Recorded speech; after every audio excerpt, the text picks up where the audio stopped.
Hi dears, നമുക്കിന്ന് കോന്നി ആനക്കൂട്ടി വരെ പോയാലോ. ഇതാണ് പത്തനംതിട്ട ജില്ലയിലെ കോന്നി ആനക്കൂട്. ഇത് ആനക്കൂടിൻ്റെ ഫ്രണ്ട് വശമാണ്. ഈ ഒരു സൈഡിലായിട്ടാണ് ടിക്കറ്റ് കൗണ്ടർ ഉള്ളത്. മുതിർന്നവർക്ക് 80 രൂപയും ചെറിയ കുട്ടികൾക്ക് 40 രൂപയാണ്. ഗൂഗിൾ പേ വഴിയോ അല്ലെങ്കിൽ ഫോൺ പേയോ ഉപയോഗിച്ചിട്ടോ മാത്രമേ ടിക്കറ്റ് എടുക്കാൻ കഴിയുള്ളൂ. ഇത് ആനക്കൂട്. ആനക്കൂട്ടിൽ പഴയ, അതായത് നേരത്തെ ഉണ്ടായിരുന്ന ആനകളുടെ ഫോട്ടോസും ഹിസ്റ്ററിയാണ് അവിടെ കൊടുത്തിരിക്കുന്നത്. ഇവിടെ ശരിക്കും നല്ല തിരക്കുള്ള സ്ഥലമാണ്. മഴയുള്ള സമയത്താണ് ഞാൻ വന്നതുകൊണ്ട് വലിയ തിരക്കില്ല. ഇനി നമുക്ക് മുന്നോട്ട് പോകാം. ഇതാണ് കുട്ടികളുടെ പാർക്ക്. ഇവിടെ നല്ല ഭംഗിയുണ്ട് കാണാൻ കേട്ടോ. അവിടെ പിള്ളേരൊക്കെ നന്നായിട്ട് എൻജോയ് ചെയ്യുന്നുണ്ട്. ഇതാണ് അതിനോട് ചേർന്നിട്ടുള്ള കുളം. നല്ല ക്ലിയർ ആയിട്ടുള്ള വെള്ളമാണേ. ഇനി നമുക്കിവിടുന്ന് നേരെ മുകളിലോട്ട് പോകാവേ. ഇതാണ് ആന ഊട്ടുന്ന സ്ഥലം. ഇതും നല്ല ഭംഗിയുണ്ട്. ഒരുപാട് മരങ്ങളുള്ളതും പിന്നെ അതായത് നല്ല ഓട് മേഞ്ഞ നല്ല ബിൽഡിങ്ങൊക്കെ നല്ല ഭംഗിയുണ്ട്. എനിക്ക് ഒത്തിരി ഇഷ്ടപ്പെട്ടു. ഇനി ഇതിന് മുകളിലോട്ട് നോക്കിക്കഴിഞ്ഞാൽ നമുക്ക് ആന നിൽക്കുന്നത് കാണാം. കണ്ടോ, ആന അവിടെ കെട്ടിയിട്ടേക്കുന്നത് കാണാം. ഇതിന് തൊട്ടപ്പുറത്താണ് ഈ അശോക മരങ്ങൾ കൊണ്ട് ഉള്ളൊരു ചെറിയ വനം. അവിടെ ഇരിക്കാനൊക്കെ സൗകര്യമുണ്ട്. ഞാൻ കാണിച്ചു തരാവേ. ഇതാണ് അശോക മരങ്ങൾ കൊണ്ടിട്ടുള്ള ഇരിപ്പിടങ്ങളൊക്കെയുള്ള ഒരു ചെറിയൊരു വനം പോലെ സ്ഥലം. ഇനി ഇത് ആർട്ട് ഗാലറിയാണ്, ആനകളുടെ ആർട്ട് ഗാലറി. ഇവിടെ ഫോട്ടോസ് ഫോണിലെടുക്കാം, ക്യാമറയിലെടുക്കാൻ പ്രത്യേക അനുമതി വേണം. ഇവിടെ എലിഫൻ്റ് ആർട്ട് ഗാലറി എന്ന് എഴുതിയിട്ടുണ്ട്. ഗാലറിയിലെ ആനകളുടെ ചരിത്രം കണ്ട ഡോറിൻ്റെ അവിടെ ഒട്ടിച്ചു വെച്ചിട്ടുണ്ട്. അതുപോലെ തന്നെ ആ ചരിത്രത്തിലുള്ള ആനകളുടെ രൂപങ്ങളൊക്കെ ഈ ഗാലറി കാണാൻ കഴിയും. ഒരുപാടുണ്ട്. ഞാൻ എല്ലാത്തിൻ്റെയൊന്നും പേരൊന്നും വായിക്കാൻ കഴിഞ്ഞില്ല, വീഡിയോസ് എടുക്കുന്നുണ്ട്. അതും വീഡിയോസ് എടുക്കുന്നത് തിരക്ക് വളരെ കുറഞ്ഞുള്ള സമയത്താണ്. നെറ്റിപ്പട്ടമൊക്കെ കാണാൻ കഴിയുന്നുണ്ട്. അതുപോലെ തന്നെ അതായത് ഇവിടെ വെച്ചേക്കുന്ന രൂപങ്ങളൊക്കെ നല്ല ഭംഗിക്ക് നിർമ്മിച്ച് വെച്ചേക്കുന്നുണ്ട്. ഇതൊക്കെ എനിക്ക് ഒത്തിരി ഇഷ്ടപ്പെട്ടു. ഇത് ഏത് രൂപമാണെന്ന് എനിക്കറിയത്തില്ല, ഞാൻ വായിച്ചില്ല കേട്ടോ. അതുപോലെ തന്നെ ഉണ്ടോ, അതിന് മുകളിൽ വേറെ രൂപത്തിലുള്ളത്, പിന്നെ നെറ്റിപ്പട്ടം ചാർത്തിയ ആനയെ കാണാൻ കഴിയും. അങ്ങനെ ഓരോ ചരിത്രപരമായിട്ടുള്ള ആനകളെ ഇവിടെ കാണാൻ കഴിയുന്നുണ്ട്. ആനകളുടെ രൂപം ഇത് മെറ്റീരിയൽ വെച്ച് ആന നിർമ്മിച്ച് വെച്ചേക്കുന്നതാണ്. അതായത് തുണി അതുപോലെ മറ്റ് മെറ്റീരിയലൊക്കെ ഉപയോഗിച്ചിട്ട് ആന നിർമ്മിച്ച് വെച്ചേക്കുന്നതാണ് ഈ കാണുന്നത്. ഇത് 3-4 എണ്ണം ഉണ്ട് കേട്ടോ. അത്രയുള്ളൂ. ഇത് നല്ല ഭംഗിയുണ്ട്. ഇതെനിക്ക് ഒത്തിരി ഇഷ്ടപ്പെട്ടു കേട്ടോ, ഈ ഒരു ആനയുടെ രൂപം. ഇനിയും ആന പറ്റിയിട്ടുള്ള ബുക്സുകളാണ് ഇവിടെ കാണുന്നത്. 2-3 ബുക്സ് ഇവിടെ ആനകളെ പറ്റിയിട്ടുള്ളത് ഇവിടെ എഴുതി വെച്ചിട്ടുണ്ട്. ഇനി തൊട്ടപ്പുറത്ത് രൂപങ്ങൾ കാണാൻ കഴിയും. ഇവിടെയാണെന്ന് തോന്നുന്നു ഒരു ഉത്സവത്തിന് എഴുന്നള്ളിക്കുന്ന ആനയുടെയൊക്കെ വീട്. ആദ്യം ഞാൻ അതിൻ്റെ രൂപം കണ്ടിരുന്നു, അത് കാണുമായിരിക്കും ഇപ്പം. ഇതെന്താണെന്ന് എനിക്ക് ഏത് ടൈപ്പിലുള്ള ആനയെന്ന് എനിക്ക് മനസ്സിലായില്ല കേട്ടോ. ഇതും ഇങ്ങനെ വെച്ചിട്ടുണ്ട്. ഇതൊക്കെ നല്ല രസമുണ്ട്, ഭംഗിയുണ്ട് കേട്ടോ കാണാൻ. നല്ല അലങ്കരിച്ച് നല്ല ഭംഗിയുണ്ട് ഇതിനെയൊക്കെ കാണാൻ. ഇവിടെ ഉണ്ട് ആനയുടെ രൂപത്തിന് മുകളിലൊരു ക്ലോക്കൊക്കെ കാണാൻ കഴിയും. പിന്നെ ആന തടി പിടിക്കുന്നതും അതുപോലെ തടി എടുക്കുന്നതും ഒക്കെ ഇവിടെ രൂപമാക്കി വെച്ചിട്ടുണ്ട്. അതുപോലെ ഉത്സവത്തിന് എഴുന്നള്ളിക്കുന്ന ആന, അശോക ചക്രയുടെ ഫ്രണ്ടിലിരിക്കുന്ന 2 ആന, അതൊക്കെ ഇവിടെ കൊടുത്തിട്ടുണ്ട് കേട്ടോ. അങ്ങനെ ഓരോന്നായിട്ട് നമ്മൾ കണ്ടുപോവാണ്. ഇനി നമുക്ക് നേരെ ആന അടുത്തേക്ക് പോകാം. ഇതാണ് ഇനി ഒറിജിനൽ ആന അടുത്തേക്ക് നമുക്ക് പോകാം. വീട്ടിലൊക്കെ ആളുകൾ നിൽപ്പുണ്ട്, ഞാൻ അങ്ങോട്ട് പോകുന്നതേ ഉള്ളൂ. ഇത് ആർട്ട് ഗാലറിയുടെ മുകളിലായിട്ടാണ് ആനകൾ നിൽക്കുന്ന സ്ഥലം. അതിരാവിലെ വരുവാങ്കിൽ ഇതിനെ കുളിപ്പിക്കുന്നതും അതുപോലെ തന്നെ നടത്തിക്കുന്നതൊക്കെ നമുക്ക് കാണാൻ കഴിയും. ഞാൻ ഒത്തിരി ലേറ്റായിട്ടാണ് വന്നത്. ആനയുടെ പേരൊക്കെ എഴുതി വെച്ചിട്ടുണ്ട് കേട്ടോ. മുമ്പ് കണ്ടത് വേറൊരു ആനയായിരുന്നു, ഇവ എന്ന് പറഞ്ഞത്. ഇത് പ്രിയദർശിനി. ഇനി അടുത്ത് വേറൊരു ആനയും കൂടെ ഇവിടെ നിൽപ്പുണ്ട് കേട്ടോ. ഞാനിപ്പം പ്രിയദർശിനി എടുത്തിരിക്കും. അടുത്തത് മീന എന്ന് പറയുന്ന ആനയാണ്.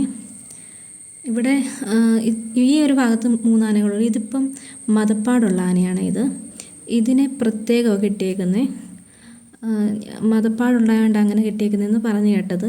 ഇനിയിപ്പോൾ ഇവിടെ നേരെ നമുക്ക് 3D തിയേറ്ററിലേക്ക് പോകാം. ഇത് ഈ കാണുന്ന സ്ഥാപനം എന്ന് വെച്ച് കഴിഞ്ഞാൽ വനവകുപ്പിൻ്റെ കീഴിലുള്ളതാണ്. വന റിലേറ്റഡ് ആയിട്ടുള്ള സാധനങ്ങളാണ് ഇവിടെ വിൽക്കുന്നത്. ഇവിടെയാണ് 3D തിയേറ്റർ ഉള്ളത്. ശരിക്കും ഈ ഒരു ഭാഗത്തെന്ന് വെച്ചാൽ നമ്മൾ ഈ ആനക്കൂട്ടിനകത്ത് എവിടെ നിന്നാണെങ്കിലും നമ്മൾ ടിക്കറ്റ് എടുക്കുമ്പോൾ ഗൂഗിൾ പേ, ടിക്കറ്റ് ആണെങ്കിലും ഇൻ കേസ് ഒരു ചായ കുടിക്കാൻ പോയാൽ പോലും ഗൂഗിൾ പേയോ ഫോൺ പേയോ പറ്റത്തുള്ളൂ, അല്ലാതെ ഒരു പൈസ എടുക്കത്തില്ല. എൻ്റെ കയ്യിൽ ഗൂഗിൾ പേ പൈസ കുറവായതുകൊണ്ട് ഞാൻ കാണാൻ നിന്നില്ല, ഞാൻ തിരിച്ചു പോന്നു. അപ്പം ഞാൻ ഇവിടെ ഫോറസ്റ്റ് ഓഫീസാണ് ഇത്, അവിടെ എഴുതി വെച്ചിട്ടുണ്ട് ഇക്കോ ടൂറിസം എന്നൊക്കെ. ഇനി നമുക്ക് നേരെ ആനയുടെ മ്യൂസിയത്തിലേക്ക് പോകാം. ഇവിടുന്ന് താഴോട്ട് പോകണം കേട്ടോ, ആനയുടെ മ്യൂസിയത്തിലേക്ക് പോകാൻ. ഇത് കാണുന്ന ഷോപ്പ് കണ്ടല്ലോ, ഒരു ഷോപ്പ് അവിടെ കണ്ടായിരുന്നു നമ്മൾ. ഇത് മ്യൂസിയമാണ്. ഇതിൻ്റെ തൊട്ടപ്പുറത്തൊരു ഷോപ്പുണ്ട്, അത് അവിടെ നമ്മൾ ഗൂഗിൾ പേ തന്നെ യൂസ് ചെയ്യേണ്ടി വരും. ഇതാണ് എലിഫൻ്റ് മ്യൂസിയം. നമുക്ക് ഇവിടെ ചുവർ ചിത്രങ്ങളൊക്കെ, അതായത് മ്യൂറൽ പെയിൻറ്റിംഗ് ഒക്കെ കാണാൻ പറ്റുമേ. കണ്ടോ, welcome to elephant museum Konni എന്ന് പറഞ്ഞ് എഴുതിയിട്ടുണ്ട്. ഇനി നമുക്ക് ഉള്ളിലോട്ട് പോകാം. ആദ്യം നമുക്ക് ആ കടയും കൂടെ ഒന്ന് കണ്ടിട്ട് പോകാം. ഈ ചുവർ ചിത്രങ്ങൾ നോക്കിക്കേ, ഇതിൻ്റെ അവസാനമാണ് കട വരുന്നത്. അതായത് ചുവർ ചിത്രങ്ങളുടെ ഏറ്റവും അവസാനമായിട്ട് കാണിക്കുന്ന ആ ഷോപ്പാണ്. ഇവിടെ ഈ ചുവർ ചിത്രങ്ങളെല്ലാം ആനയുടെ ഹിസ്റ്ററിയാണ് കൊടുത്തേക്കുന്നത്. അതായത് ഈ ചിത്രം അവസാനിക്കുന്നതിൻ്റെ തൊട്ടപ്പുറത്തായിട്ടാണ് ആ ഷോപ്പ് വന്നത് കേട്ടോ. അവിടെ ആണെങ്കിൽ ഗൂഗിൾ പേ വേണം. ഇനി നമുക്ക് അകത്തേക്ക് കയറാം. കണ്ടോ, ഇതാണ്, ഇത് മ്യൂസിയമാണ്. ആനയുടെ ഹിസ്റ്ററിയും പിന്നെ അതിൻ്റെ അതായത് ഇവിടെ തന്നെ മറ്റൊരു മുറിയിൽ ആനയുടെ അസ്ഥികൂടമൊക്കെ ഉണ്ട് കേട്ടോ. ഇതുകൊണ്ട് ഇവിടെയൊക്കെ ആനയുടെ രൂപങ്ങളൊക്കെ ഉണ്ടാക്കി വെച്ചേക്കുന്നുണ്ടോ, നല്ല ഭംഗിയുണ്ടല്ലേ, നല്ല രസമുണ്ട് ആനയുടെ രൂപങ്ങളൊക്കെ വെച്ചേക്കുന്നതാണ്. ഇവിടെ ഞാൻ ഒരു പൊന്മാൻ്റെ കണ്ടോ, ആ പൊന്മാൻ്റെ ഫോട്ടോ, അതിൻ്റെ ഫ്രണ്ടിൽ നിന്ന് ഞാൻ ഫോട്ടോയൊക്കെ എടുത്തായിരുന്നു. നല്ല രസമുണ്ട്. ഇവിടെ ആന ചെയ്യുന്ന ജോലിയുടെയൊക്കെ ഒട്ടുള്ള ഒരു ചെറിയ ബോക്സിലൊരു അതിൻ്റെ ഒരു രൂപമൊക്കെ കൊടുത്തിട്ടുണ്ട്. ഇത് കണ്ടോ, ഇത് മൊത്തം ആനകളെ പറ്റിയിട്ടുള്ളതാണ്. ഇനി നമുക്ക് ഇതിനുള്ളിലോട്ട് കിടക്കാം. ഇവിടാണ്, അതായത് ഈ പിക്ചറൊക്കെ കാണുന്നതിനുള്ളിലായിട്ടാണ് ആനയുടെ അസ്ഥികൂടം നമുക്ക് കാണാൻ കഴിയുന്നത്. നമുക്ക് ഞാനിപ്പോൾ കാണിച്ചു തരാം.